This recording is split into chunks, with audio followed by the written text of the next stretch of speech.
கர்த்தர் நல்லவர். Dieu est bon. கரங்களை சொல்லுமா, கர்த்தர் நல்லவர். Dieu est bon. ஹல்லேலூயா. Alléluia. தேவனுடைய பிரதான கிருபையினால இந்த மாலை வேளையிலும் தேவ சமூகத்தில் வந்திருக்கிற உங்கள் ஒவ்வொருவரையும் நான் வாழ்த்தி வரவேற்கிறேன். Aujourd'hui, toutes les personnes qui sont venues ici par la grâce de Dieu, je vous accueille avec grande joie. ஜீவன் சுவபலத்தோடு கர்த்தர் இந்த நாளில் எங்களுக்கு கொண்டு வந்து கர்த்தரை ஆவியோடும் உண்மையோடும் ஆராதிக்க கர்த்தர் அந்த பலனுக்காக நான் கர்த்தரை ஸ்தோத்தரிக்கிறேன். Je glorifie le nom du Seigneur qui m'a ramené avec une bonne santé afin que je puisse le louer avec tout mon cœur. நாம் தேவனுடைய பிள்ளைகளாய் கர்த்தர் எங்களை அவருடைய அநாதி சிநேகத்தினால பிரதர் சொன்னது போல அன்பின் கயிறுகளினால் எங்களை கட்டி இழுத்த தேவனுக்கு கோடாகோடி ஸ்தோத்திரம். Je glorifie le nom du Seigneur qui m'a accueilli avec son plus grand amour et qui me garde et qui m'élève chaque jour. நான் போன தடவை உங்கள் மத்தியிலே நான் 24ஆம் தேதி போன மாதம் உங்கள் மத்தியிலே நான் நீதிமானுடைய ஆசீர்வாதங்கள் என்ன என்று சொல்லி நான் 5 காரியங்களை குறித்து உங்களோடு பேசினேன். Le 24 septembre, j'ai parlé avec vous, j'ai prêché que le juste et ses bénédictions, et j'avais parlé de 5 points différents. 5-6 காரியங்கள். 5-6 choses différentes. இல்லாவிட்டால் நீதியின் பலன் என்று கூடியதை நான் சொன்னேன். J'ai dit que c'est quelqu'un de fort, le juste. ஜோபுடைய வாழ்க்கையிலே நான் அந்த காரியத்தை எடுத்து உங்களோடு போதித்தேன். J'ai partagé avec vous la vie de Job. ஆனால் நான் முடித்ததுக்கு பிற்பாடு நான் என்னுடைய இந்த கொப்பியிலே நான் எழுதி வைத்திருக்கிறேன், எழுதி போட்டு, ஆண்டவரே இந்த நீதிமானுடைய சத்தியத்தை குறித்து நான் அதிகமாக எனக்குள்ளே விளங்கி கொண்டு அதை அனுபவித்து பேசவும் பரிசுத்த ஆவியானவர் எனக்கு உதவி செய்யும் என்று சொல்லி நான் குறிப்பு எழுதியிருந்தது. Après avoir prêché avec vous ce message, je suis rentrée à la maison et j'ai prié que je puisse mieux comprendre ce que le juste vit pour pouvoir le partager par expérience. ஆகவே நான் இந்த நாட்களிலே இந்த சரியாய் விளங்கிக் கொள்ள வேண்டும் என்று சொல்லி ஜெபத்தோடு நான் இந்த காரியங்களை ஆராய்ந்த பொழுது Le fait que j'ai prié pour que Dieu puisse me permettre de vraiment connaître c'est quoi être juste et le partager avec vous.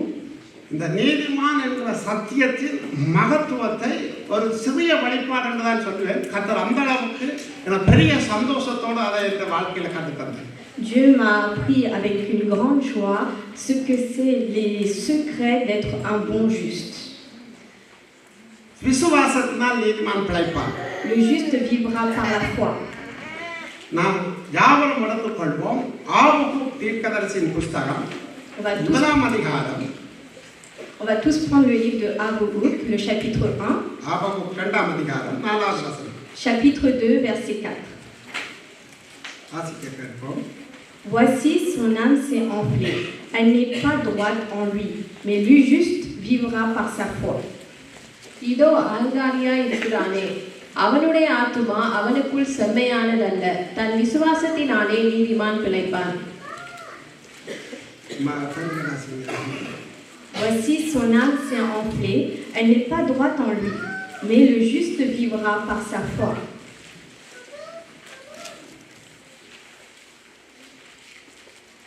அடுத்தது நம்ம கலாத்தியர் 3ஆம் அதிகாரம். Nous allons prendre le livre de Galates, chapitre 3. 11-12 வசனங்களை வாசிப்போம். Le verset 11 et 12. Galates, chapitre 3, versets 11 et 12. Et que nul ne soit justifié devant Dieu par la loi, cela est évident, puisqu'il est dit, le juste vivra par la foi. Or, la loi ne procède pas de la foi, mais elle dit, celui qui mettra ces choses en pratique vivra par elle. நியாயப்பிரமாணத்தினாலே ஒருவனும் தேவனிடத்தில் நீதிமானாகிறதில்லை என்பது வெளியரங்கமாய் இருக்கிறது. ஏனெனில் விசுவாசத்தினாலே நீதிமான் பிழைப்பான் என்று எழுதியிருக்கிறது.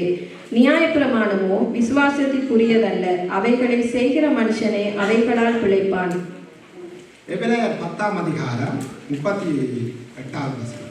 Nous allons prendre le livre de Hébreux, chapitre 10, verset 38. Et mon juste vivra par la foi, mais s'il se retire, mon âme ne prend pas plaisir en lui. விசுவாசத்தினாலே நீதிமான் பிழைப்பான், பின்வாங்கி போவானானால் அவன் மேல் என் ஆத்துமா பிரியமாயிராது என்கிறார். ரோமர் 1 வசனம். Nous allons prendre le livre de Romains, chapitre 1, verset 17. Parce qu'en lui est révélée la justice de Dieu par la foi et pour la foi. Selon qu'il est écrit, le juste vivra par la foi. விசுவாசத்தினாலே நீதிமான் பிழைப்பான் என்று எழுதியிருக்கிறபடி விசுவாசத்தினால் உண்டாகும் தேவநீதி விசுவாசத்திற்கென்று அந்த சுவிசேஷத்தினாலே வெளிப்படுத்தப்படுகிறது. இந்த வார்த்தைகள் நான் ஆபகுக் 2 வசனத்திலே ஆபகுக் சொன்ன இந்த தீர்க்கதரிசன வார்த்தைகளைத்தான் அப்போஸ்தலனாகிய பவுல் கலாத்தியர், எபிரேயர், ரோமர் ஆகிய நிருபங்களிலே கிரிகைகளினால் அல்ல விசுவாசத்தினால் தான் ஒருவன் நீதிமான் ஆகுவான் என்கிறதை குறித்து நிருபமாய் 3 கோணங்களிலே அதை எழுதுகிறார். Quand il a pu voir dans le livre de Habakkuk, il voit que c'est dans les différents livres qu'on a pu lire, c'est seulement en pratique, c'est pas en pratiquant, mais c'est en ayant la foi qu'on peut devenir juste. கவனமாக கேளுங்க. இது உங்களுக்கு தெரிந்தது என்று சொல்லி நீங்க அலட்சியமா இருப்பீர்களானால் இந்த நீதிமான் என்கிற அந்த சத்தியத்தின் ஆழத்தை நீங்க புரியாதவர்களாய் கடந்து சென்று விடுவீர்கள். Ne méprisez pas la parole que je vais vous dire aujourd'hui, même si vous la connaissez, parce qu'aujourd'hui, la vérité, la révélation qui se trouve en devenant le juste, il faut que vous l'obteniez. நான் போன முறை உங்களுக்கு சொன்னேன், ஒரு நீதிமானுக்கு கிடைத்திருக்கிற சிலாக்கியம் என்ன, அவனுக்கு ஒரு புதிய ஸ்தானம் கிடைத்திருக்கிறது. Le fait de devenir juste, c'est une grande chance, et puis c'est aussi une chance pour qu'il se révèle. இந்த பெரிய தேவனோடு ஐக்கியம் கொள்ளுகிற அந்த ஐக்கியம் திரும்ப கிடைத்திருக்கிறது. Cela permet de se réconcilier avec notre Père. இழந்து போன விசுவாசம் அவனுக்கு மறுபடி கிடைத்திருக்கிறது. La foi que nous avons perdue, nous le obtenons. இந்த உலகத்துல கொடுக்கவும் எடுக்கவும் முடியாதான ஒரு சமாதானம் மனிதர்களோடும் தேவனோடும் பெற்றுக்கொள்ளத்தக்கதான அந்த சமாதானம் கிடைத்திருக்கிறது.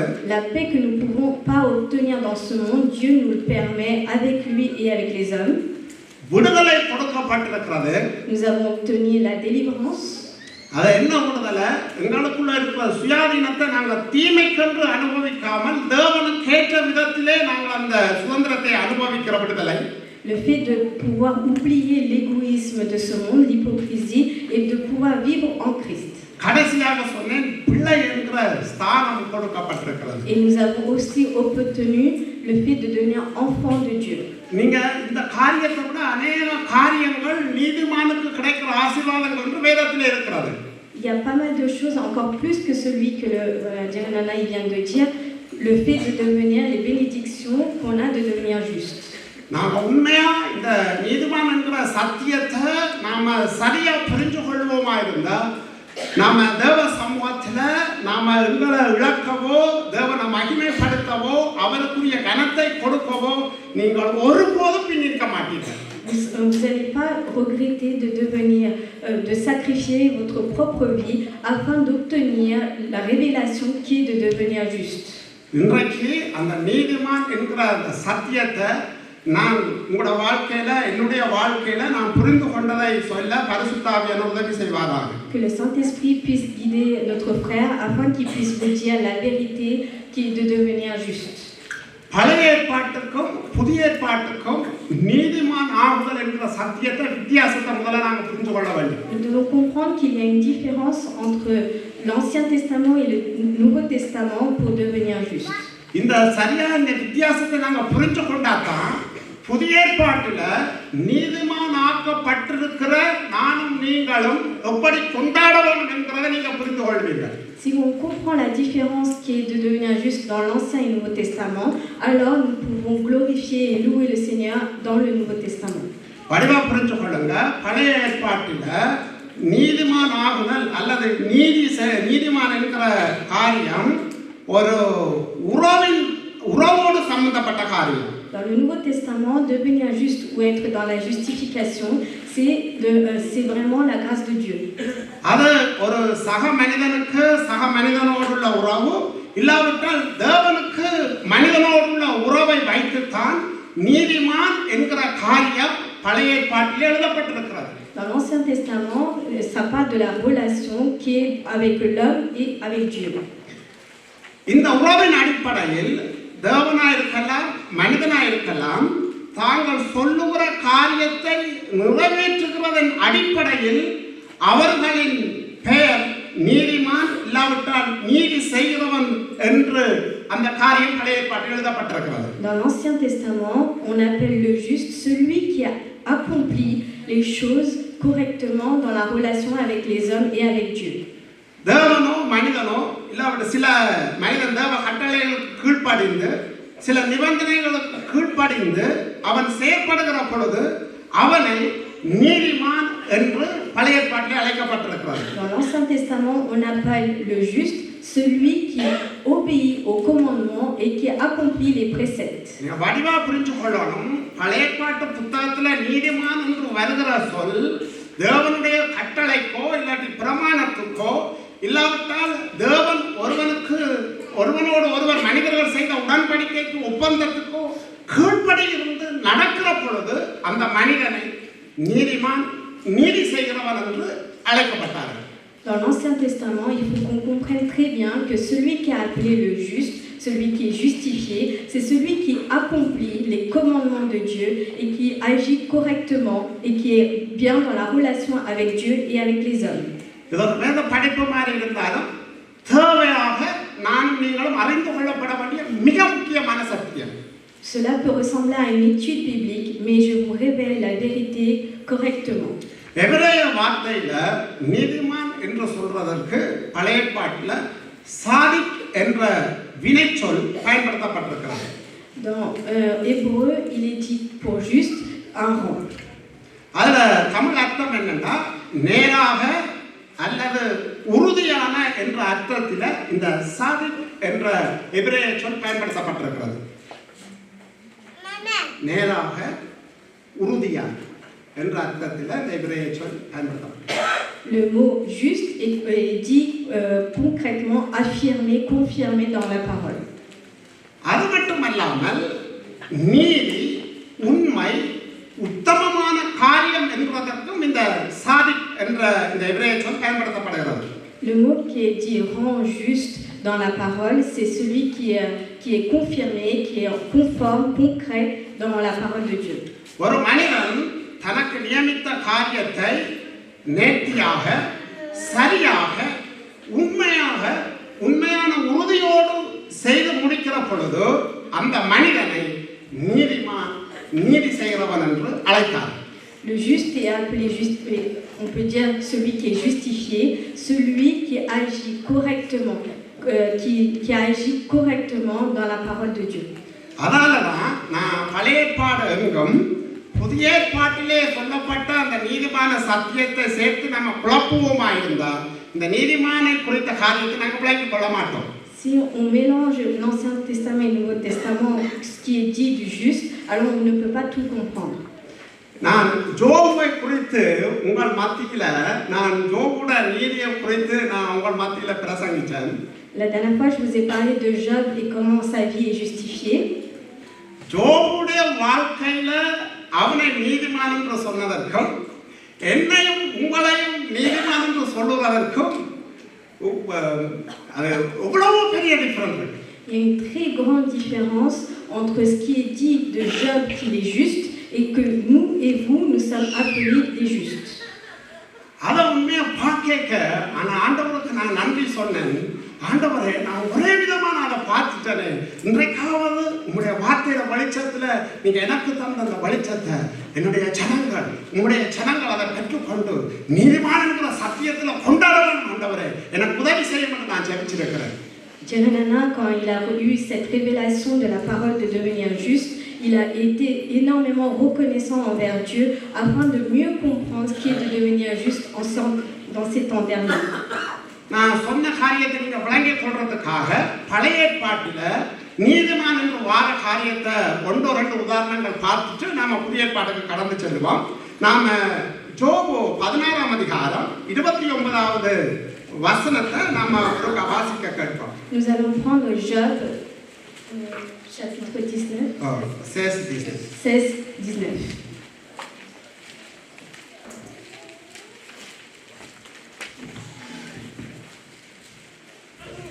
ஜோபு 16:29. இப்பொழுதும் இதோ என் சாட்சி பரலோகத்தில் இருக்கிறது, எனக்கு சாட்சி பகருகிறவர் உன்னதங்களில் இருக்கிறார். Déjà maintenant, mon témoin est dans le ciel, mon témoin est dans les lieux élevés. ஜோபு 1 வாசிப்போம். Nous allons prendre Job, chapitre 1, verset 1.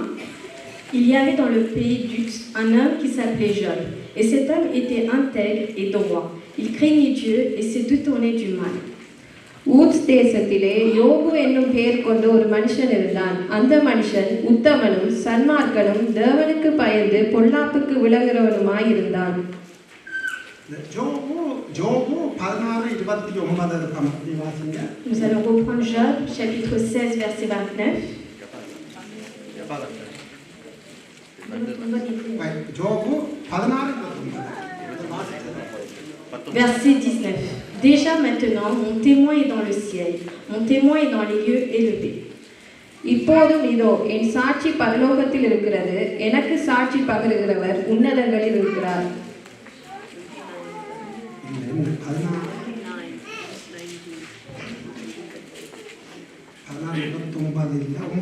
நான் எளியவனுக்கு தகப்பனாயிருந்து நான் அறியாத வழக்கை ஆராய்ந்து பார்த்தேன்.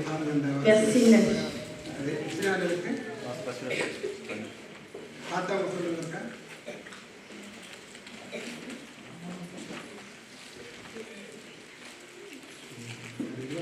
இல்லையே 14.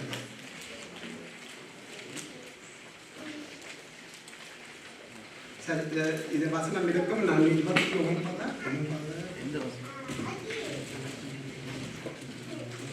வசனம் மாறிய இது வச்சுட்டேன். அதாவது அதுல என்ன சொல்லப்பட்டிருக்குன்னா, நான் எளியவனுக்கு தகப்பனாய் இருந்து நான் அறியாத வழக்கை ஆராய்ந்து பார்த்தேன் என்று சொல்லப்படுகிறது. Dans ce verset-là, on peut comprendre que Dieu est le Père des humbles. அப்ப ஜோபு 1:1 என்ன சொல்லிருக்கு? நான் கர்த்தருக்கு பயந்து பொல்லாப்புக்கு விலகுற மனுஷன் என்று சொல்லப்பட்டிருக்குது. Et on voit dans le verset 1 que Job était quelqu'un qui craignait Dieu, qui s'est détourné du mal et qui était intègre. அப்ப ஜோபு அவனுடைய வாழ்க்கையில அவனை நீதிமான் என்று சொன்ன காரியம் என்னத்தினாலே இருந்தா, ஒரு தகப்பனாக தன் பிள்ளைக்கு எப்படி நீதி செய்வானோ, ஒரு பிரச்சனையை தீர்த்து வைப்பானோ, அதே போல எளியவன் திக்கற்றவன் தன்னட்ட வரைக்க என்ற பிள்ளைக்கு நான் வழக்கை தீர்த்து வச்சது போல நான் அந்த வழக்கை தீர்த்து வச்சேன். On peut voir dans ce verset qu'on appelle Job intègre, c'est-à-dire que comme un père qui peut être juste et qui fait les choses dans la justice pour son enfant, ainsi notre Père est juste envers nous.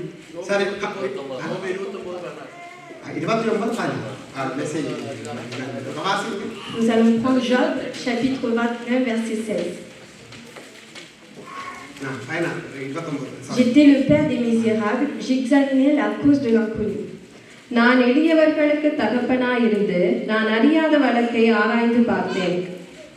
அப்ப பாருங்க, ஜோபுவ அவனுடைய வாழ்க்கையில உத்தமனாய் சன்மார்க்கனாய் இருந்த காரியம் எப்படி சொல்லப்படுதுன்னா, அவன் தன்னிட்ட வந்த வழக்கா இருக்கலாம், தன்னோட வேலை செய்யறவர்களா இருக்கலாம், அவன் தேவ நீதியோடும் செயற்பட்டதுனால அவனை உத்தேசத்துல இருந்தவங்க மாத்திரமல்ல, தேவனும் அவரை பார்க்க நீதிமானாக பார்க்கிறார்.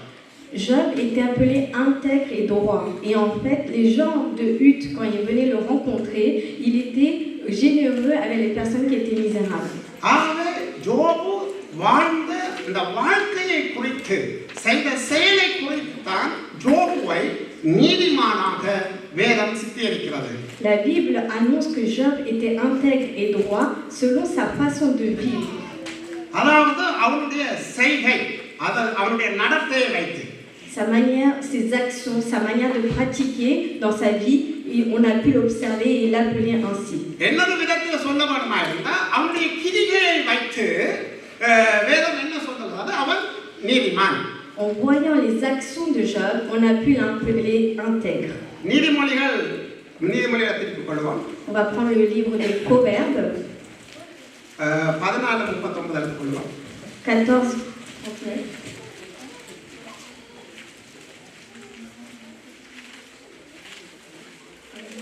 14:39. 14:39. வயசு 39 இதே பிரச்சனை 39 பயனால பார்க்க சரி, ஓகே. நான் அதில் பாருங்க, நீதி ஜனத்தை உயர்த்தும், பாவமும் எந்த ஜனத்துக்கும் நிகழ்ச்சி. சரி, 34. ஓகே, நீதி ஜனத்தை உயர்த்தும், பாவமோ எந்த ஜனத்துக்கும் இகழ்ச்சி. Nous allons prendre 14, verset 34.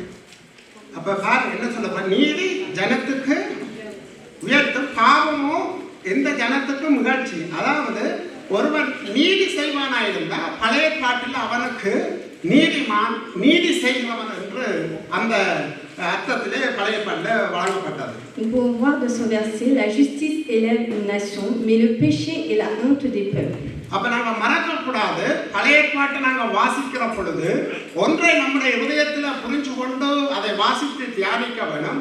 இந்த இடங்கள்ல வருகிற நீதிமான், நீதி என்கிற கருத்து வருகிற பொழுது அவர்கள் நடக்கிற செய்கிற காரியங்களை வைத்துத்தான் வேதம் நீதிமான், நீதி செய்கிறவர் என்று சொல்லப்பட்டிருக்கிற என்கிறத நீங்க வேதத்தை வாசிக்கிற பொழுது மறக்கவே கூடாது. Quand nous lisons l'Ancien Testament et que nous lisons et nous observons la parole, nous pouvons voir que celui qui est appelé intègre ou juste, c'est celui qu'on observe ses actions, sa manière de vivre. ஆகவே பழைய ஏற்பாடு முழுவதுமே இப்படிப்பட்ட காரியத்தை நீங்க பார்க்கலாம். நான் எடுத்து சந்தர்ப்பம் சொல்லாம ஒரு காரியத்தை சொல்லுவேன்.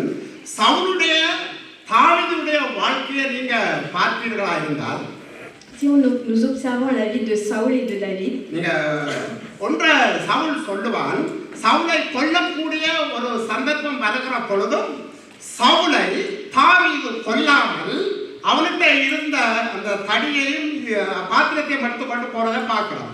dans la situation où Saül voulait tuer David, il lui a juste pris son bâton et son instrument. ஆனா அவனுக்கு சொல்லுறாங்க மெய்காவலர்கிட்ட, நீ உன் எஜமானனை காக்க மறந்துட்ட, இந்த பொருள் என்னட்ட இருக்குன்னு சொல்லுகிற பொழுது சவுலுக்கு இருதயம் துடிதுடிச்சு ஒரு வார்த்தை சொல்றான், தாவீது நீ என்னை பார்க்கிலும் நீதிமான் என்று சொல்றான். Saül dit à propos de David que c'était un homme intègre parce qu'il a protégé son ornement. ஏன் அவன் சொன்னான்டா, நீ நினைச்சிருந்தா என்ன செய்திருக்கலாம், கொண்டிருக்கலாம்.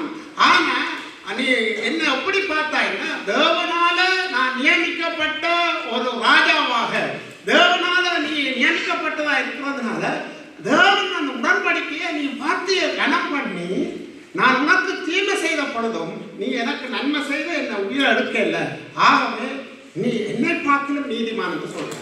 Quand Saül a eu l'occasion de tuer David, il ne l'a pas fait parce que Dieu a appelé Saül à être un roi. Et il a eu la crainte de Dieu, il a agi de manière intègre. ஆகவே பழைய ஏற்பாட்டில் இப்படியான காரியங்களை வருகிற பொழுது ஜனங்கள் ராஜாக்களாக இருக்கலாம், அந்தந்த தேசத்தின் காரியக்காரர்களாக இருக்கலாம், அவர்கள் செயற்படுகிற நீதி செய்கிற காரியத்தை வைத்துத்தான் பழைய ஏற்பாடு எங்கும் நீதிமான் என்கிற காரியம் சொல்லப்பட்டிருக்கிறது. On peut observer dans l'Ancien Testament que toutes les personnes qui sont appelées justes, ou que ce soit une personne ou un roi, c'est selon ses actions. ஆனா ஏசாயா தீர்க்கதரிசி புத்தகத்தை நம்ம ஞாபகம் திருப்பிக் கொள்வோம். On va prendre le livre de Isaïe, ஏசாயா 60, chapitre 60.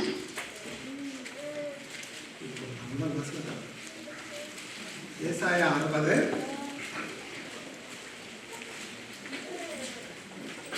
21. Le verset 21, 60, 21. வடிவாக்காளுங்க ஏசாயா 60 21. எல்லாரும் இந்த வசனத்தை திருப்புவாங்க. On va tous prendre le verset Ésaïe, chapitre 60, verset 21. வாசிக்க கேட்பா. Il n'y aura plus que des justes parmi ton peuple. Ils posséderont à toujours le pays. C'est le rejeton que j'ai planté, l'œuvre de mes mains, pour servir à ma gloire. உன் ஜனங்கள் யாவரும் நீதிமான்களும், என்றைக்கும் பூமியை சுதந்தரிக்கும் குடிகளும், நான் நட்ட கிளைகளும், நான் மகிமைப்படும்படி என் கரங்களின் கிரியைகளுமாய் இருப்பார்கள். இந்த இந்த வார்த்தையை நான் ஒரு தீர்க்க தரிசனமான வார்த்தையாக ஏசாயா சொல்றார். On peut prendre ce verset comme une prophétie. உன் ஜனங்கள் யாவரும் நீதிமான்களும் என்றென்றைக்கும் பூமியை சுதந்தரிக்கும் குடிகளும் நான் நட்ட கிளைகளும் நான் மகிமைப்படும்படியான கிரியைகளுமாய் இருப்பார்கள். Il n'y aura plus que des justes parmi ton peuple, ils posséderont à toujours le pays. C'est le rejeton que j'ai planté, l'œuvre de mes mains pour servir à ma gloire. கர்த்தர் தன்னுடைய ஜனத்துக்கு தான் தெரிந்து கொண்டவர்களுக்கு தான் செய்ய போகிற காரியத்தை தீர்க்கமாக ஏசாயா மூலம் உரைக்கிறதை நாங்கள் வாசிக்க கேட்டோம். Nous pouvons voir dans ce verset que Dieu, ce qu'il dit de son peuple, qu'il appelle des justes, ce qu'il va accomplir dans leur vie. ஆகவே இந்த நீதிமானாய் என் ஜனத்தை மாற்றுகிற காரியம், நான் செய்கிற காரியம், அதனால எனக்குத்தான் மகிமை வரும் என்று சொல்லி ஏசாயா மூலமாக தீர்க்கமாய் சொல்லுகிறார். Nous pouvons voir ce que dit Dieu à travers Isaïe en prophétie, que le fait de transformer son peuple en juste, c'est uniquement pour sa gloire. அப்ப இனி நாம கலாத்தியரை பார்க்க போறோம். கலாத்தியரை நாங்கள் வாசிக்கிற பொழுது நீங்க விளங்கிக் கொள்ள வேண்டிய காரியம் எப்படி இருக்க வேண்டுமாயிருந்தால், இந்த நீதிமானாக்கப்படுதல் என்கிறது நானோ நீங்களோ கிரியை செய்து தேவனங்களை நீதிமானாக பார்க்கல, எப்படி நாங்கள் நீதிமானாகிறோம் என்கிற காரியத்தை நாங்கள் பார்த்து முடிக்க போறோம். Nous allons prendre le livre de Galates, mais quand nous allons lire ce verset-là, faites très bien attention que le fait de devenir transformé en juste par Dieu, ce n'est pas par nos actions qu'on est transformé en juste. Nous allons prendre Galates, chapitre 3, verset 10. Car tous ceux qui s'attachent aux œuvres de la loi sont sous la malédiction. Car il est écrit, maudit est quiconque n'observe pas tout ce qui est écrit dans le livre de la loi et ne le met pas en pratique. நியாயப்பிரமாணத்தின் கிரியைக்காரராகிய யாவரும் சாபத்திற்குட்பட்டிருக்கிறார்கள். நியாயப்பிரமாண புஸ்தகத்தில் எழுதப்பட்டவைகளை எல்லாம் செய்யத்தக்கதாக அவைகளில் நிலைத்திராதவன் எவனோ அவன் சபிக்கப்பட்டவன் என்று எழுதியிருக்கிறது. அப்ப என்ன எழுதியிருக்குது கலாத்தியர்ல? நாம சரியான அதை திருப்பி என்ன வாசிப்போம். 3:10. Nous allons relire ce verset. Car tous ceux qui s'attachent aux œuvres de la loi sont sous la malédiction. Car il est écrit, maudit est quiconque n'observe pas tout ce qui est écrit dans le livre de la loi et ne la met pas en pratique. நியாயப்பிரமாணத்தின் கிரியைக்காரராகிய யாவரும் சாபத்திற்குட்பட்டிருக்கிறார்கள். நியாயப்பிரமாண புஸ்தகத்தில் எழுதப்பட்டவைகளை எல்லாம் செய்யத்தக்கதாக அவைகளில் நிலைத்திராதவன் எவனோ அவன் சபிக்கப்பட்டவன் என்று எழுதியிருக்கிறது. அப்ப பவுல் என்ன காரியத்தை சொல்றாருன்னு சொன்னா, நியாயப்பிரமாணம் ஒரு மனுஷனுடைய வாழ்க்கையில அதை என்ன செய்ய முடியாது, செய்து முடிக்க முடியாது. அப்படி செய்து முடிக்க முடியாட்டி நாம் என்ன சொல்றோம், நியாயப்பிரமாணத்தின்படி சபிக்கப்பட்டவங்களா இருக்கிறோம். Ce que Paul il essaye de dire dans ses paroles, c'est que c'est difficile de mettre en pratique la loi. Et quand on ne pratique pas la loi, alors nous sommes maudits. அப்ப நாம நியாயப்பிரமாணத்தின்படி நடக்கிறோமா இருந்தா புதிய ஏற்பாட்டுல நான் தான் இதை செய்து முடிக்கணும், நான் தான் இதை நிறைவேற்றணும் என்று நானும் நீங்களும் நாங்கள் தான் இந்த நீதிமானாக்கப்படுவதற்கு பிரயாசப்படுவோம் என்று நினைச்சமா இருந்தாலே பவுல் என்ன சொல்றாரு, நாம நியாயப்பிரமாணத்துக்கு உட்பட்டவர்களா சபிக்கப்பட்டவர்களா எங்களோட வாழ்க்கை காணப்படுது.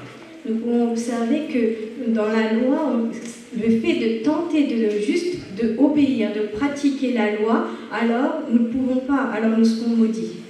ஆகவே நாங்கள் எப்படி பார்க்கிறோம் என்றால், பழைய ஏற்பாட்டில் கிரியை செய்கிறதுனால தான் ஒருவன் நீதிமானாக்கப்படுகிறான். அதே சத்தியத்தை எங்களை அறியாமலே நாங்கள் என்ன செய்யறோம் என்று சொன்னால், நாம் ஏதாவது செய்துதான் நாம தேவ ராஜ்யத்துக்கு உட்பட்டு நம்ம தேவ நீதியை தரிக்க வேண்டும் என்று சொல்லி எங்களை அறியாமலே காரியங்களை செய்து கொண்டிருக்கிறோம். Nous avons observé que dans l'Ancien Testament, devenir juste, c'est en pratiquant la loi. Et on essaye, sans même prendre conscience, que nous essayons par nous-mêmes de obéir à la loi. நாங்கள் ஏசாயாவில் பார்த்தோம் எப்படி எங்களை குறித்து சொல்லப்பட்டிருக்கிறது. ஆனாலும் தம்முடைய நீதியை குறித்து ஜனங்களை நீதிமானாய் மாற்றுகிற புதிய உடன்படிக்கையை குறித்து ஏசாயா தீர்க்கதரிசி ஏற்கனவே முன்குறிச்சிருக்கிற காரியத்தை நாங்கள் வாசித்து பார்த்தோம். Dans le livre d'Ésaïe, on a vu que Dieu a une alliance avec nous pour pouvoir nous transformer en justes. என்ன வாசிச்சோம்? உன் ஜனங்கள் யாவரும் நீதிமான்களும் என்றைக்கும் பூமியை சுதந்தரிக்கும் குடிகளும் நான் நட்ட கிளைகளும் நான் மகிமைப்படும்படியுமான கிரியைகளுமாய் இருக்கிறது. Nous sommes appelés à devenir justes et que nous sommes des rejetons de Dieu. ஆகவே இந்த நீதிமான் என்கிற வாக்கியம் நமக்கு கிடைத்திருக்கிறது என்பதைத்தான் இந்த நாளிலே நாங்கள் சிந்தித்து பார்க்க போறோம். Aujourd'hui, nous allons réfléchir que c'est une grande chance le fait d'être transformé en juste.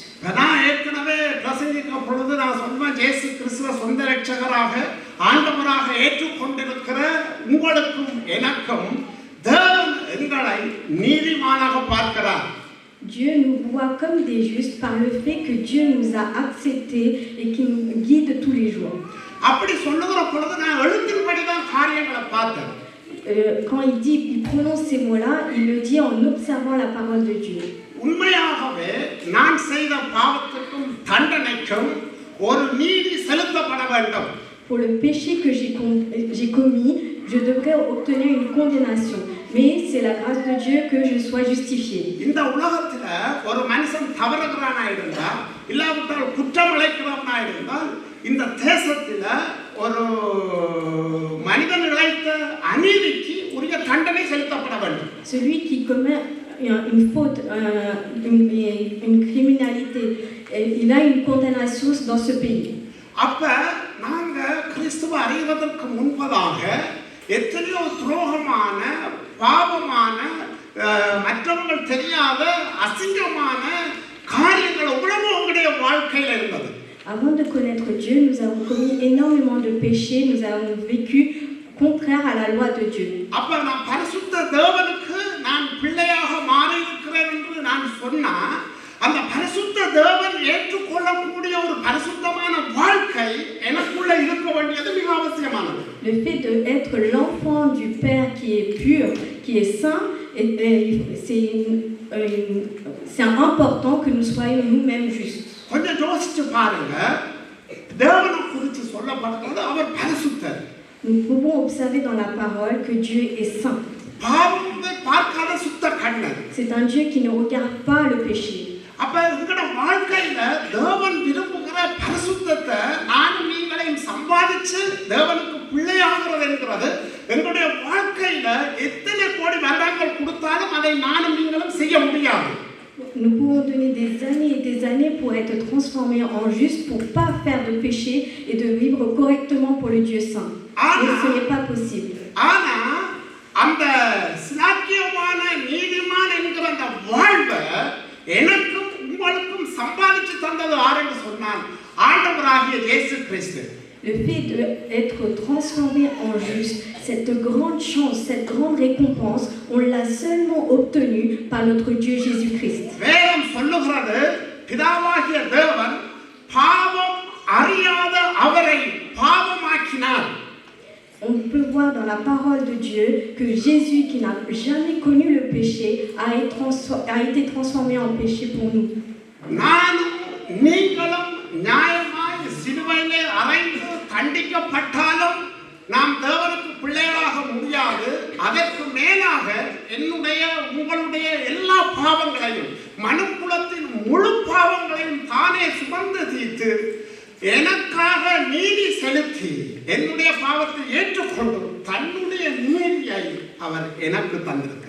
Jésus-Christ, qui n'a jamais connu un seul péché, a supporté sur lui le péché de ce monde et qui nous a donné à travers lui sa justice pour nous. C'est ça l'évangile. எந்த மனுஷனும் தான் செய்த தப்புக்கு தண்டனை அனுபவிச்சே தீரணும். ஆனால் அந்த தண்டனையின் மகா கொடுமையை இயேசு கிறிஸ்து அனுபவிச்சு எனக்கு பிதா எதிர்பார்க்கிற அந்த நீதியை பெற்று தந்து எனக்கு நீதிமான் என்கிற அந்த ஸ்தானத்தை நான் இயேசுவை ஏற்றுக்கொள்கிற பொழுது இதை ஆரம்பிச்சிட்டாரு. இன்றையிலிருந்து இவன் இயேசுவை ஏற்றுக்கொண்டபடினால இவன் நீதிமான்.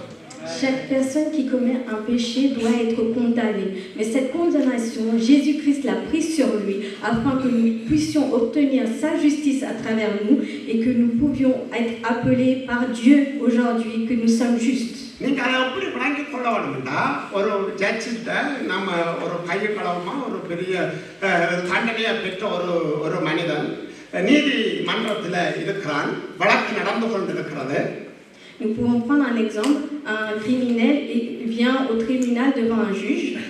அப்பொழுது அந்த தப்பு செய்தவனுக்கு எதிராக ஒரு நல்ல நோயர் வந்து வாதாடி, இவன் தப்பே செய்யல, முழு ஃப்ரூவும் என்னட்ட இருக்குன்னு வாதாடி அவனுக்கு விடுதலையை பெற்றுக்கொண்டு அந்த ஜட்ஜ் சொல்றாரு, இவன் நீங்க சாட்டின குற்றத்தில் அவன் நிரூபிக்கப்படவில்லை, இவர்கிட்ட குற்றம் காணல, அவன் இவன் நின்றிலிருந்து நிரபராதி, இந்த கோட்டும் ஜனங்களுக்கு முன்பாக சொல்றான், இவன் நிரபராதி, இவன் நீதிமான். On peut prendre un exemple comme si le criminel est un bon avocat et qu'il plaide avec plein de preuves que c'est une personne qui n'a commis aucun péché, aucun crime et qu'il est justifié et il dit que cet homme est une personne intègre et juste. இந்த காரியத்தை தான் ஆண்டவராகிய இயேசு கிறிஸ்து நானும் நீங்களும் செலுத்த வேண்டிய அந்த பாவத்தின் பெரிய அகோரத்துக்கான அந்த கிரியத்தை தானே முன்வந்து பிதாவுடைய சித்தத்துக்கு கீழ்ப்படிஞ்சு தான் நாங்கள் செலுத்த வேண்டிய காரியத்தை தன் ஜீவனை கொடுத்து தன் சிலுவையில் தன் ரத்தத்தை சிந்தி அவர் சொல்றாரு, நீ ஒன்றுமே செய்ய தேவையில்லை, நீ என்ன சொந்த ரட்சகராக ஆண்டவராக உன்னுடைய பாவத்துக்காக மரித்தவர் நான் தான் என்று நீ இதயத்தில் விசுவாசிப்பையா இருந்தா பிதா உடனே விடுதலை பண்ணுவாரு, இவன் என்னுடைய பிள்ளை, இவன் நீதிமான். Comme cet exemple-là, si c'est Jésus qui a pris sur lui tous nos péchés et qui a prouvé que nous sommes justes à travers sa justice, et le fait que nous acceptons Dieu comme notre Sauveur, notre Dieu, et à ce moment-là, nous sommes déclarés justes devant tout le monde. ஆகவே நாம் தேவனை விசுவாசிக்கிறதும் இயேசு கிறிஸ்துவை ஏற்றுக்கொள்ளுகிறதும் நாங்கள் கிரியை செய்த அல்ல, இயேசு கிறிஸ்து மேல் வைத்த விசுவாசத்தினால்தான் நீதிமான் பிழைப்பான். இந்த சத்தியத்தை தான் ஆபகுக்கில் இருந்து நான் நினைக்கிறேன் பவுல் போட்டு காட்டி, பவுல் கலாத்தியர், எபிரேயர், ரோமர் ஆகிய புத்தகங்களில் சுவிசேஷம் எழுதுகிற பொழுது கிரியினாலே தான் ரட்சிக்கப்படுவீர்கள் என்று சொன்ன அன்று வாழ்ந்த மத தலைவர்கள் ஜனங்களுக்கு முன்பு அவர் சொன்னார், கிரியைகளினால் அல்ல விசுவாசத்தினாலே ஒரு மனுஷன் நீதிமானாகிறான். Nous avons pu observer tous les versets de la Bible, de Galates à Habakkuk à Romains, dans différents versets, que ce n'est pas par le fait de pratiquer, mais c'est uniquement par la foi que le juste vivra. இதை பிரட்டித்தான் கலாத்தியர்ல வேறொரு விதமாய் நம்ம கொஞ்சமும் எங்களுடைய பங்களிப்பு இருக்கு, நாங்களும் பிரயாசப்பட்டாதான் அந்த ரட்சிப்பு பூரணப்பட முடியும் என்கிறதை அவர்கள் நீ உங்களுடைய பங்கும் இருக்கு, ஆகவே சுவிசேஷம் பிளஸ் நியாய பிரமாணம் என்று சொன்ன மத தலைவர்களை ஜூத தலைவர்களை வலுவாக பவுல் கண்டிக்கிறத நீங்க கலாத்தியர் பத்தில பார்க்கலாம். On peut voir dans le livre de Galates que Paul reprend les sacrificateurs qui ont dit que nous avons une part dans l'évangile, dans le salut, que nous devons pratiquer quelque chose pour obtenir et afin d'être juste devant Dieu. Mais ce n'est pas cela. Paul dit clairement que nous sommes déclarés justes. Le juste vivra seulement par la foi. கலாத்தியர் 3ஆம் அதிகாரம் 6வது வசனத்தில அப்படியே Abraham தேவனை விசுவாசித்தான், அது அவனுக்கு நீதியாக எண்ணப்பட்டது, ஆகையால் விசுவாச மார்க்கத்தார்கள் எவர்களோ அவர்களே ஆபிரகாமின் பிள்ளைகள் என்று அறிவீர்களாக என்று பவுல் சொன்னதுக்கு காரணம் என்னென்று சொன்னால், ஆபிரகாம் தன்னுடைய சந்ததி சுதந்திரிக்க போகிற காரியத்தை கண்ணால காண இல்லை, ஆனால் அதை விசுவாசித்தார். அதைத்தான் பவுல் சொல்றாரு, ஆபிரகாம் எப்படி விசுவாசத்தினால நீதிமான் என்னப்படுகிறானோ, புதிய ஏற்பாட்டு காலத்தில் வாழ்ற நானும் நீங்களும் கிரியை செய்து நீ அந்த விசுவாசத்தை பெற்றுக்கொள்ளல, நீதியை பெற்றுக்கொள்ளல, நீ விசுவாசிக்கிறதுனால நீ அந்த நீதியை பெறுவர் என்று சொல்வாய் என்றா நீ ஆபிரகாமின் சந்ததியார். Nous pouvons voir dans le verset Galatiens chapitre 3 verset 6 que Abraham crut à Dieu et que cela lui fut imputé à justice. Reconnaissez donc ce que sont ceux qui ont la foi et qui sont fils d'Abraham. Nous pouvons voir que Paul dit avec beaucoup de ferveur que Abraham a eu la foi, même s'il n'a pas vu de ses propres yeux, c'est uniquement par la foi qu'il a cru que toutes les générations qui vont venir derrière lui vont être justifiées. Mais c'est seulement par la foi. நான் பவுல் சொன்ன காரியத்தை சொன்னதை போல ஜேசு கிறிஸ்து சொன்ன காரியத்தையும் நான் டக்குன்னு உங்களுக்கு காட்டி நான் முடிக்கிறேன். Je vais vous parler de Paul et de Jésus-Christ, leurs paroles. நாங்கள் எடுத்துக்கொள்வோம் லூக்கா 18ஆம் அதிகாரம். Nous allons prendre le livre de Luc, chapitre 18.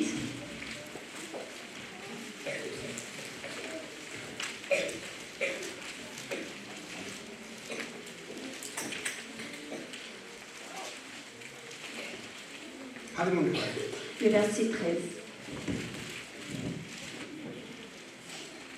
Le publicain, se tenant à distance, n'osait même pas lever les yeux au ciel, mais il se frappait la poitrine en disant « Ô Dieu, sois apaisé envers moi qui suis un pécheur. » ஆயக்காரன் தூரத்திலே நின்று தன் கண்களையும் வானத்துக்கு ஏறெடுக்க துணியாமல் தன் மார்பிலே அடித்துக்கொண்டு தேவனே பாவியாகி என் மேல் கிருபையாயிரும் என்றான்.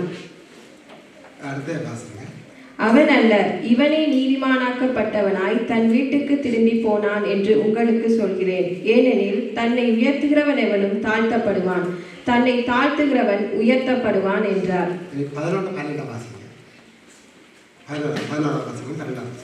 பரிசேயன் நின்று தேவனே, நான் பரிகாரர், அநியாயக்காரர், விபசாரக்காரர் ஆகிய மற்ற மனுஷரைப் போலவும் இந்த ஆயக்காரனைப் போலவும் இராததனால் உண்மை ஸ்தோத்தரிக்கிறேன்.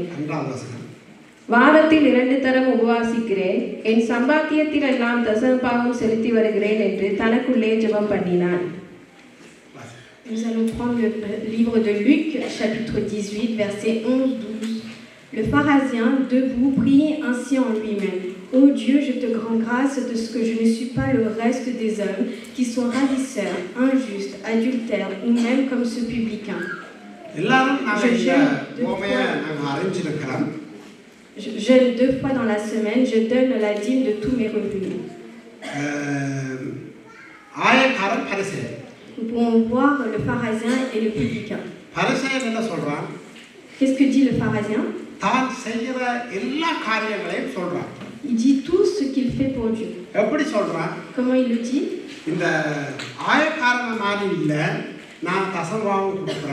Qui n'est pas comme ce publicain qui donne la dîme, qui va jeûner, qui prie en famille avec ses enfants, qui fait le service de Dieu. Je dis l'évangile.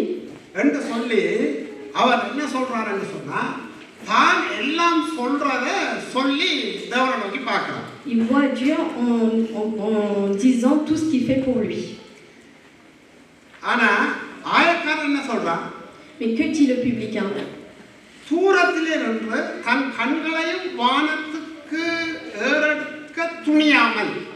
On peut voir qu'il n'osait même pas lever les yeux pour prier. அவன் ஆலயத்துக்கு போறான், ஆனா அவன் உள்ளுக்கு போக கூட அவன் இருதயத்தில் துணியாம வானத்தை ஏறெடுத்து பார்க்கவும் அவனுக்கு பயமா இருக்கு. ஏன்னு சொன்னா அவ்வளவு பயங்கரமும் பரிசுத்தமான தேவன் தான் இந்த வானத்தையும் பூமியை உண்டாக்கினவர் என்ற அறிவு இந்த ஆயக்காரனுக்குள்ள இருந்தது. Le publicain venait dans la présence de Dieu, mais il craignait de rentrer dans sa présence, de lever les yeux, parce qu'il savait que le Dieu qui était devant lui était saint et qu'il avait créé tout ce monde. Nous pouvons voir dans le verset 14 qu'il se frappait la poitrine. Est-ce que vous avez déjà vu un homme qui se frappait la poitrine et pleurait? மார்காடிச்சு அழுவாங்க, செத்த வீட்டிலேயோ இல்லாட்டி இழப்பில் அழுவாங்க. நான் மார்பில் ஆண்கள் மார்பில் அடிச்சு அழுதுல பார்த்தேன். La plupart du temps, ce sont les femmes qui pleurent en frappant sa poitrine, mais il n'a jamais vu un homme pleurer ainsi. ஆயக்காரனை குறித்து சொல்லப்படுறது வானத்தை நோக்கி பார்க்க பயப்பட்டான். Nous pouvons voir que le publicain avait la crainte de lever les yeux vers le ciel. Il se frappa la poitrine en disant qu'il était un pécheur. Vous savez ce qu'on peut apprendre de cela? அந்த பாவத்தின் ஆழத்தை உணர்ந்திருக்கிறான். அதனாலதான் அவன் அந்த ஆழத்தை உணர்ந்ததால தான் தன் மார்பிலேயே நான் அடிச்சு கொண்டு ஐயோ நான் பாவியாக்கிய மனுஷன் அழுகிறான். On peut observer que le publicain avait compris la profondeur de son péché. C'est pour cela qu'il se frappe la poitrine pour lever les yeux vers Dieu. என் மேல கிருபையாயிரும் என்று ஜெபிக்கிறார். Il demande à Dieu qu'il soit apaisé envers lui. அடுத்ததாக இயேசு சொன்ன பதில் 14வது வசனத்தில் இருக்குது, அவன் அல்ல இவனே நீதிமானாக்கப்பட்டு தன் வீட்டுக்கு போனான் என்று உங்களுக்கு சொல்லுகிறேன் என்று வசனம் முடியுது. Nous pouvons voir que Dieu répond ainsi, je vous le dis, celui descendu dans sa maison justifié plutôt que l'autre, car quiconque s'élève sera abaissé et celui qui s'abaisse sera élevé. தயவு செய்து நீங்க அந்த வசனத்தை பாருங்க எல்லாரும். Observez bien cette parole. இவனே நீதிமானாக்கப்பட்டவனாய் தன் வீட்டுக்கு திரும்பி போகிறான் என்று இயேசு சொன்னார். Jésus dit bien que c'est celui-ci qui va retourner chez lui justifié. இயேசு என்ன சொல்லியிருக்கணும், இவனுடைய பாவங்கள் மன்னிக்கப்பட்டு இவன் வீட்டுக்கு போறான் என்று சொல்லியிருக்கவனும் இயேசு சொல்றார் இவனே நீதிமானாக்கப்பட்டு வீட்டுக்கு போகிறான். Normalement, Jésus aurait dû dire que ses péchés sont pardonnés, mais il ne dit pas cela. Il dit que celui-ci retourne chez lui justifié. அப்ப இதுல ஒரு பெரிய சத்தியத்தை இயேசு எங்களுக்கு கற்றுத்தாரா. ஒருவனுடைய பாவம் மன்னிக்கப்படுகிற பொழுது அவன் நீதிமானாக்கப்படுகிறான். அந்த நீதிமானாக்கல் படுகிறது என்கிறது ஒருவன் கிரியை செய்வதனால அல்ல, இயேசு கிறிஸ்துவை ஒருவன் விசுவாசித்து அவனுடைய இரத்தத்தினால் இந்த பாவங்களுக்கு மன்னிப்பு விசுவாசிக்கிற பொழுது அவன் நீதிமானாக்கப்படுகிறான், அவங்கள் பாவங்கள் மன்னிக்கப்படுகிறது என்கிறத ஊமை மூலம் அவர்களுக்கு கற்றுக் கொடுத்தார். Nous pouvons observer que Jésus nous apprend un grand enseignement, une grande vérité à travers ses paroles, c'est-à-dire que Dieu ne nous pardonne pas seulement, mais le fait qu'il nous pardonne, il nous justifie devant lui. 9வது வசனத்தை பாருங்க. அன்றியும் தங்களை நீதிமான்கள் என்று நம்பி மற்றவர்களை அற்பமாய் எண்ணின சிலரை குறித்து அவர் ஒரு உவமையை சொன்னார். Nous pouvons voir que Dieu dit une parabole en vue de certaines personnes se persuadant qu'ils étaient justes et ne faisaient aucun cas des autres. இன்றைக்கு நானும் நீங்களும் வெளிப்பிரகாரமாய் செய்கிற காரியத்தை வைத்து நான் தேவனுடைய பிள்ளை இல்லாவிட்டால் தேவனுடைய நீதிமானாய் மாற்றியிருக்கிறதுனால நான் செய்கிறேன் என்று நீங்களோ நானும் சொல்லுவோமா இருந்தால் தேவன் என்னையும் உங்களையும் பரிசேயனை பார்த்த விதமாய்த்தான் பார்ப்பார் என்கிறதை மறக்கக்கூடாது. N'oubliez pas que Dieu nous regardera comme ce pharisien si nous pensons que c'est le fait que nous pratiquons et que nous faisons de bonnes œuvres que Dieu va nous mettre comme enfants de Dieu et justes. எங்களை நீதிமானாக்கினவர் ஆண்டவராகிய இயேசு கிறிஸ்துவின் இரத்தம். C'est que nous soyons enfants de Dieu, c'est seulement par le sang de Jésus-Christ. நான் தேவனுக்கு பிள்ளையா என்னை மாற்றினது நான் இயேசுவை விசுவாசித்து அவருடைய இரத்தத்தினாலே கழுவப்பட என்னுடைய பாவங்களை ஒப்புப்படுத்தப்படுது. C'est le fait que j'ai consacré, j'ai dit mes péchés et que Dieu m'a accepté, m'a pardonné, m'a lavé par son péché et il m'a justifié. ஆகவே ஆயக்காரனை போல என்னுடைய பாவத்தின் ஆழத்தை உணர்ந்து நான் அதிலே வெளிவர முடியாது, நான் பரிசுத்த தேவனை நோக்கி பார்க்க முடியாது, அப்படிப்பட்ட பார்க்கக்கூடிய ஒரு காரியத்தை செய்ய வேண்டுமாயிருந்தால் அந்த காரியத்தை செய்த இயேசுவை என்ற வாழ்க்கையில சொந்த ரட்சகராக நான் ஏற்றுக்கொள்ளுகிற பொழுது நான் நீதிமானாக்கப்பட்டு நான் பிதாவுக்கு பிள்ளையாய் மாறி அந்த நீதிமானான அந்த சத்தியத்தை நான் விசுவாசிக்கோனால் என்னுடைய வாழ்க்கையில இதைத்தான் வேதம் சொல்லுகிறது, ஒருவன் மனம் திரும்பி உண்மையாக மனம் திரும்பி பாவத்தின் ஆழத்தை உணர்ந்து அதன் அழிவை வேதனை உணர்ந்து ரட்சிக்கப்படுவானா இருந்தால் அவன் ரட்சிப்பை இழக்க முடியாது. Nous devons faire comme ce publicain qui se repent de la profondeur de ses péchés pour que Dieu l'accepte, le pardonne et le justifie. Alors quand nous venons devant Dieu, il faut que nous soyons humbles et que nous soyons lavés par le sang de Jésus-Christ afin que lui nous change comme un enfant de Dieu et qu'il nous justifie devant lui. நான் நீதிமானாய் மாற்றுவதற்கு நான் எந்த கிரியையும் செய்யல. நான் செய்த ஒரே ஒரு காரியம் இயேசு கிறிஸ்துவை நான் சொந்த இரட்சகராக ஆண்டவராக அவர்தான் என்னுடைய வாழ்க்கைக்கு நீதி செய்வராக ஏற்றுக்கொண்டதை தவிர வேறு எந்த காரியத்தையும் நான் செய்யவில்லை என்கிற அந்த நிச்சயத்தோடு ஒருவனுடைய வாழ்வு துவங்குமாயிருந்தால் Vous devez être clair dans votre cœur que ce n'est pas par vos pratiques, pas par vos gestes que vous devenez juste. Mais c'est uniquement le fait d'accepter Dieu comme votre sauveur et que c'est lui qui vous justifie seulement par lui, par sa grâce. அவருடைய வாழ்வு நற்கிரியை செய்ய ஆரம்பிக்கிறதாய் மாறிவிடும். Alors, cette personne-là, qui est transformée en juste, fera de bonnes œuvres. அவனுடைய வாழ்க்கையில எல்லா பகுதிகளிலும் தேவனை மகிமைப்படுத்த ஆரம்பித்து விடுவார். Alors, chaque partie de sa vie permettra de glorifier le nom de Dieu. இந்த பெரிய விடுதலையை பாவத்தோட பார்க்க முடியாத பெரிய பரிசுத்த தேவனை பார்க்கிறதற்கு எனக்கு அந்த சுதந்திரத்தை அவர் கொடுத்திருக்கிறாரு. என்னை பிள்ளையாய் மாற்றி இருக்கிறாரு, என்னை நீதிமானாய் பார்க்கிறாரு என்கிற அந்த அறிவினால அவனுடைய வாழ்க்கையில அவன் ரட்சிக்கப்பட்ட நாளில் இருந்து அவன் நற்கிரியை செய்கிறவனாக இயேசுவை மற்றவர்களுக்கு வாழ்ந்து காட்டுகிறவனாக உண்மையை மாறிவிடுவான். L'assurance qu'il obtient par la grâce d'avoir obtenu être justifié, être juste devant Dieu, cette personne-là qui est juste fera de bonnes œuvres afin de révéler Dieu aux autres. நாங்கள் எங்களுடைய வாழ்க்கையில எந்த நல்ல கிரியை செய்தாலும் அந்த நல்ல கிரியைகள் தேவன் எங்களுக்கு சம்பாதித்து தந்த அந்த நீதிமானாய் மாற்றின அந்த விடுதலைக்கும் அந்த வாழ்வுக்கும் இணையாகாது. இதெல்லாம் தேவன் தன்னுடைய இயேசு கிறிஸ்துவை மூலமாக பெற்று தந்த படியினால்தான் நான் நீதிமானாய் நீதி செய்கிறவனாய் நான் வாழுகிறேன் என்கிறதைத்தான் புதிய பாட்டில் இருக்கிற நானும் நீங்களும் கற்றுக்கொண்டு வாழ வேண்டுமே தவிர நாங்கள் செய்கிற உதவிகளாலோ நல்ல கிரியைகளாலேயோ நீதிமான் என்கிற அந்த ஸ்தானத்தை நாங்கள் பெற்றுக்கொள்ளவே முடியாது.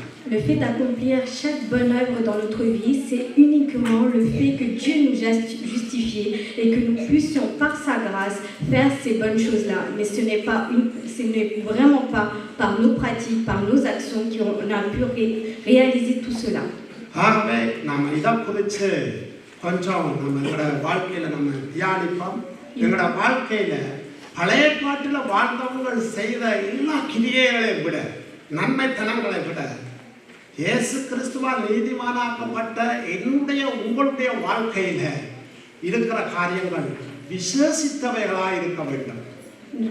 Nous pourrons voir que dans l'Ancien Testament, c'est uniquement par des bonnes pratiques, des œuvres qu'ils ont été justifiés. Mais la chance que nous avons obtenue aujourd'hui, dans ces temps derniers, d'être justifiés par l'appel de Dieu, c'est uniquement la gloire de Dieu. தாவீது துதிச்ச போல நான் துதிப்பேன் பாட்டு பாடினது நான் தப்பா சொல்லல. நான் நினைச்சேன் தாவீதை விட நாம் அதிகமாக துதிக்க வேண்டும்.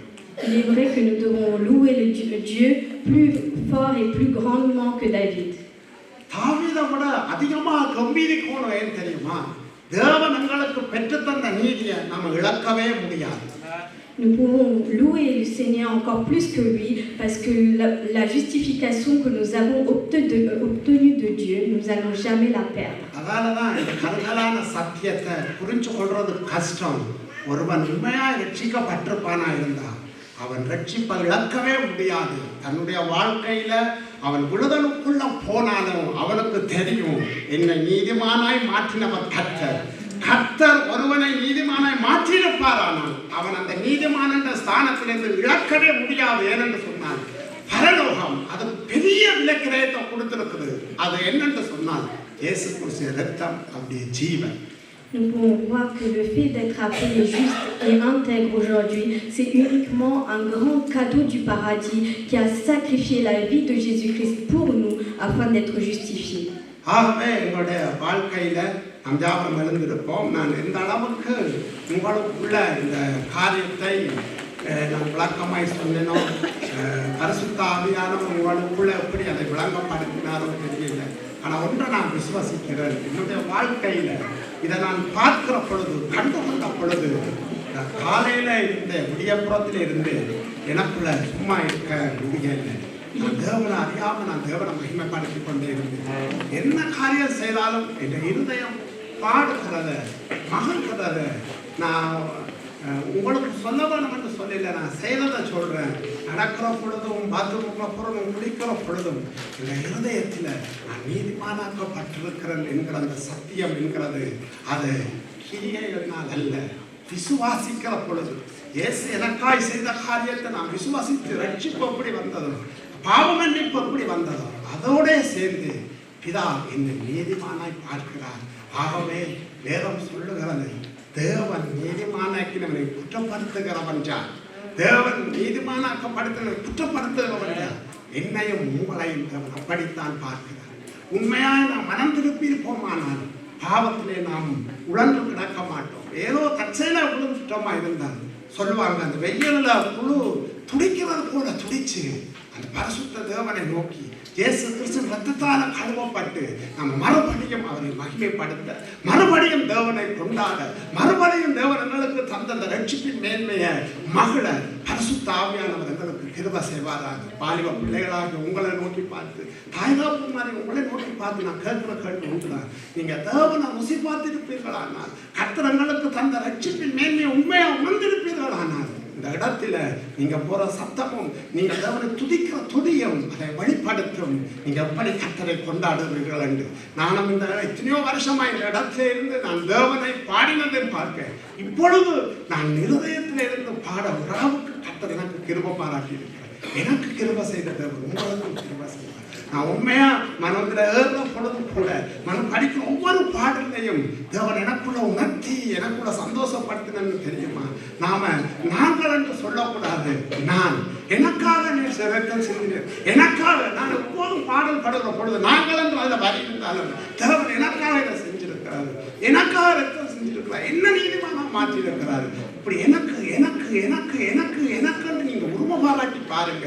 நான் சொல்லுவேன், இன்றைக்கு உங்களுடைய வாழ்க்கை உங்களுக்கு மாத்திரமல்ல, இந்த சத்தியத்தின் மேன்மையை பேசுகிற நீங்க, உங்களோட வாயில் இருந்த சொற்களை கேட்கிற ஜனங்கள், அவர்களுக்குள்ள இந்த மேன்மையான சத்தியம் அவர்களை விடுதலையா இருக்கும். வேதம் சொன்னது, சத்தியத்தை அறியுங்கள், சத்தியம் தான் உங்களை விடுதலையா இருக்கும். இன்றைக்கு எங்களோட வாழ்க்கையில ஜீவியத்தில் ஏன் நாம் கட்டப்பட்டவர்கள் போல இருக்கிறோம், ஏன் மற்றவர்களுக்கு முன்பதாக தடுமாறுகிறவர்கள் போல நம்ம கதைக்கிறோம். வாழ்க்கையை குறித்த நிச்சயம் இல்லை, பிரச்சனை வருதா, போராட்டம் வருதா, நாம தேவனை நோக்கி பார்த்து கேள்வி கேட்கிறோம். காரணம் என்ன தெரியுமா?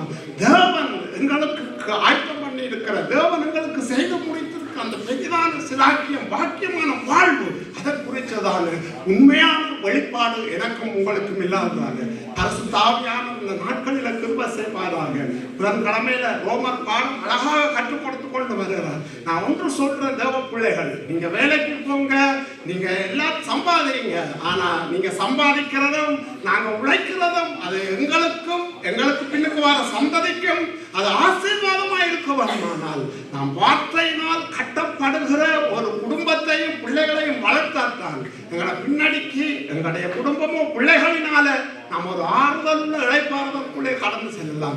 இதை எங்களுக்கு தருகிறது தேவனுடைய வார்த்தை, அவருடைய சத்தியம். ஆகவே இந்த நீதிமானாக்கப்படும் இந்த சத்தியத்தை வாழ்விட ருசியுங்க. புதிய ஏற்பாடு எங்கெங்கெல்லாம் நீதிமான் என்று சொல்லப்படுகிறது, அப்பொழுது நான் நீதிமான், இயேசுவின் ரத்தத்தால கழுவப்பட்ட நீதிமான்.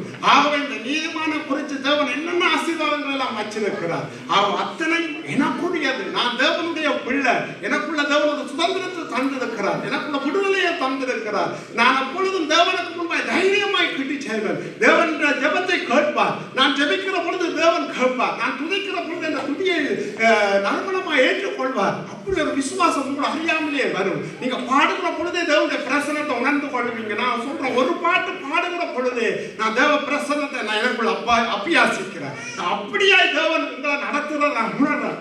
அதை உங்களுக்கும் தருவார், உங்களுக்கும் செய்வார். அவர் பட்சபாதம் உள்ளவர் அல்ல, அவர் எல்லாரையும் ஒன்று போல நேசிக்கிறார். நீங்கள் அந்த பிரசன்னத்துல வாழ்வீங்களா இருந்தால் அந்த விடுதலை உங்களோட வாழ்க்கையில வரும். உங்களோட வாயிலிருந்து வர ஒரு வார்த்தை இருதயங்களை உடைக்கும், ஆற்றும், கட்டும், கர்த்தர் காரியங்களை செய்வார்.